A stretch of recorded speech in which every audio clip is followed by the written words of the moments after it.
सभी श्रद्धालु भक्तजनों को मेरा नमस्कार। सोमवार का व्रत भगवान भोलेनाथ को प्रसन्न करने का अत्यंत फलदायी और मंगलकारी व्रत माना गया है। हिंदू धर्म में सोमवार का दिन शिव जी का विशेष दिन कहा जाता है, क्योंकि इस दिन भगवान शिव का पूजन, व्रत और जल अभिषेक करने से भक्तों के सभी कष्ट दूर होते हैं और जीवन में सुख, समृद्धि, शांति और वैवाहिक जीवन की मंगल कामनाएं पूर्ण होती है।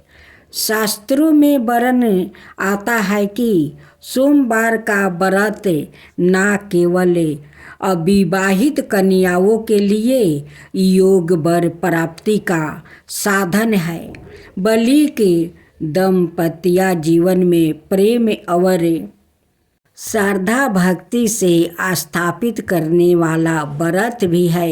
इस दिन व्रती प्रातःकाल स्नान कर शिवलिंग पर गंगा जल, बेलपत्र, अक्षत, धतूरा, पुष्पा, भस्म और फल अर्पित करती है और श्रद्धापूर्वक ओम नमः शिवाय का जप करते हैं। ऐसे विश्वास है कि जो भी भक्त सच्चे मन से सोमवार का व्रत करता है, उसकी मनोकामना शीघ्र ही पूरी होती है। इसी कारण से यह व्रत अत्यंत लोकप्रिय और सर्वत्र प्रचलित है। इस व्रत की कथा सुनने और सुनाने से पुण्य की प्राप्ति होती है और शिव कृपा से जीवन के दुख, दर्द और संकट स्वस्ते ही समाप्त हो जाते हैं। इसलिए सोमवार व्रत कथा के माध्यम से हम भगवान शिव की महिमा का गुणगान करते हैं और उनके आशीर्वाद की प्राप्ति के लिए व्रत और पूजा संपन्न करते हैं।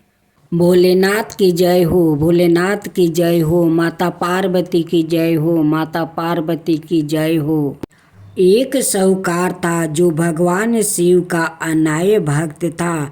उसके पास धन आय किसी भी चीज की कमी नहीं थी, लेकिन उसकी कोई संतान नहीं थी और वो इसी कामना को लेकर रोज शिव जी के मंदिर जाकर दीपक जलाता था।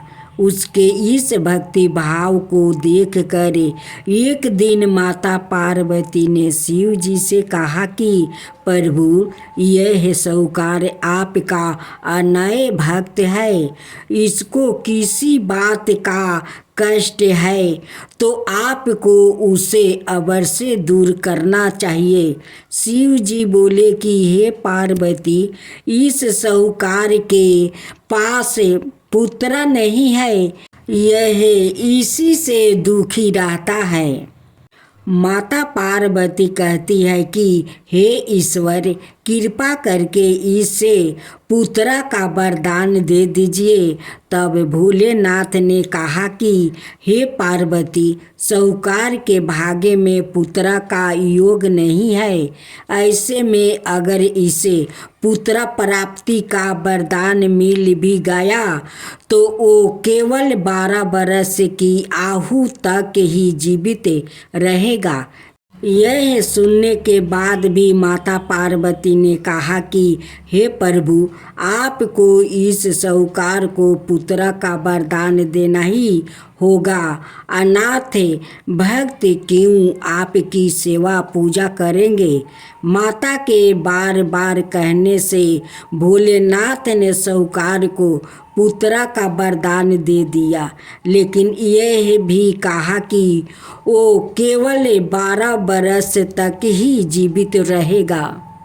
साहूकार यह सारी बातें सुन रहा था, इसलिए उसे ना तो खुशी हुई और ना ही दुख। वो पहले की तरह भोलेनाथ की पूजा अर्चना करता रहा। उधर सेठानी गर्भवती हुई और 9 महीने उसके बाद एक सुंदर सा बालक की प्राप्ति हुई। परिवार में खूब उत्साह मनाया गया, लेकिन साहूकार पहले ही की तरह रहा और उसने लड़का की 12 बरस की आहू का जिक्र किसी से भी नहीं किया। जब बालक 11 बरस की आहू हो गई तो एक दिन साहूकार की सेठानी ने बालक के विवाह के लिए कहा। तो साहूकार ने कहा कि वो अभी बालक को पढ़ने के लिए काशी जी भेजेंगे। इसके बाद उसने बालक के मामा जी को बुलाया और कहा कि इसे काशी पढ़ने के लिए ले जाओ और रास्ते में जिस भी स्थान पर रुकना वहाँ यज्ञ करते और ब्राह्मणों को भोजन कराते हुए आगे बढ़ना। उन्होंने भी इसी तरह करते हुए जा रहे थे कि रास्ते में एक राजकुमारी का विवाह था।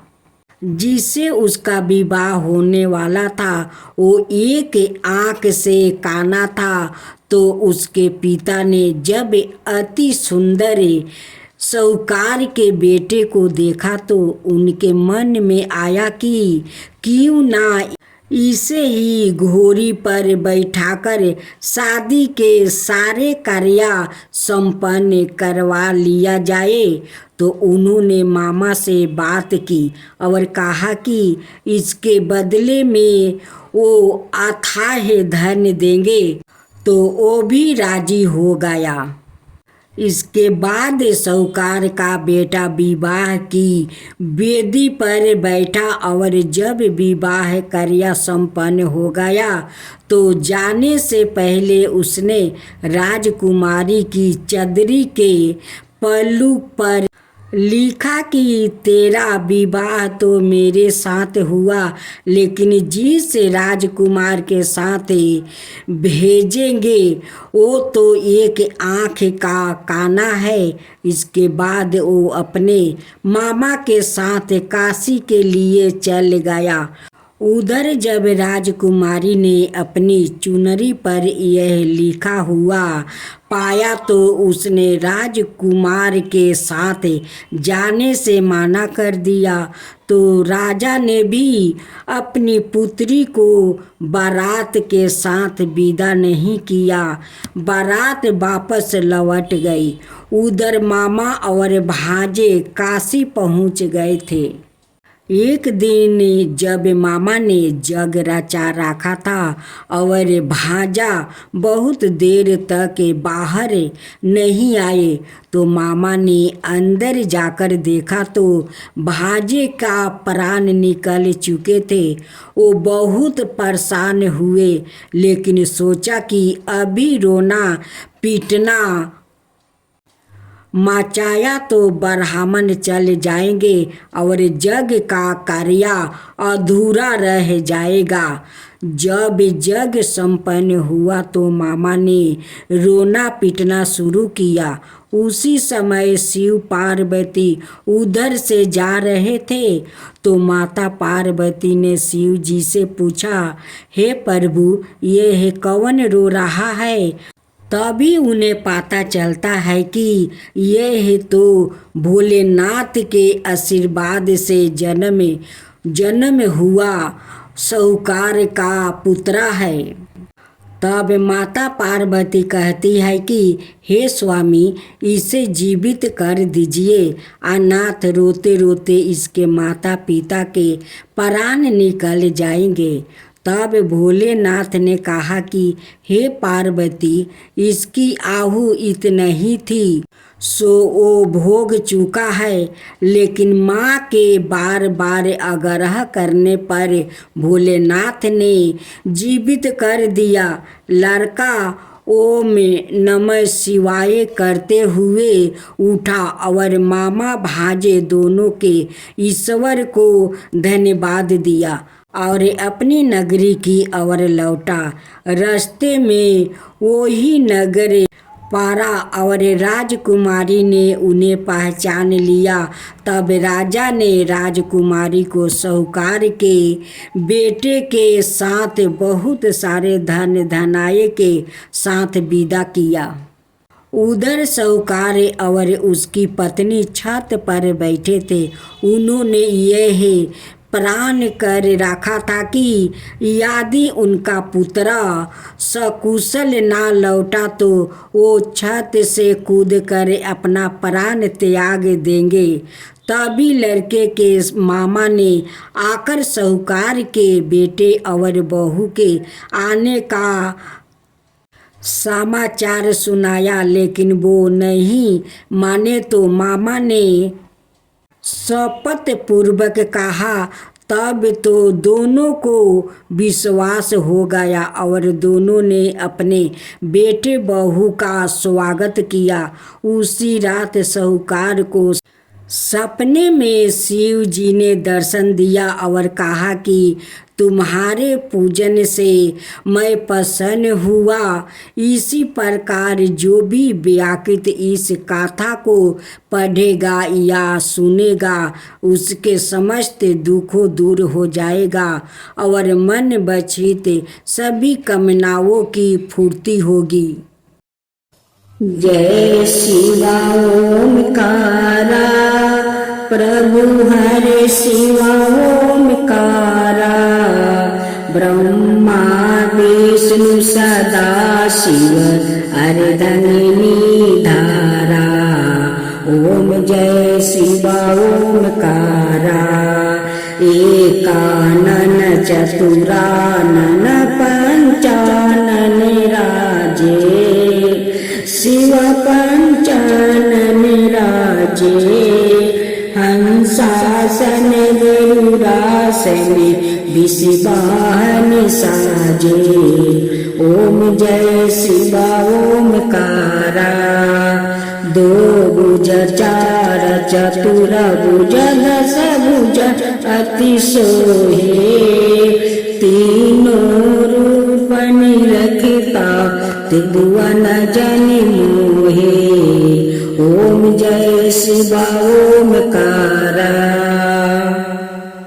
अक्षर माला बने माला मंदी माला तारी चंदन मृग मद सोहे बोले सुधिकारी। ओम जय शिवा ओमकारा श्वेतांबर पीतांबर गंबर अंगे सनकादिक बरे मादिकी भूतादिकी संगे। ओम जय शिवा ओमकारा करके मध्यम कमंडल चक्र त्रिशूल धरता जग करता जग भरता जग पालन करता। ओम जय शिवा ओमकारा ब्रह्मा विष्णु सदा शिव जानते अविवेका प्राण बचर के मध्यम यहे तीनों एका। ओम जय शिवा ओमकारा तीर गुण शिव जी के आरती जो कोई नर गावे शिवा जो कोई नर गावे।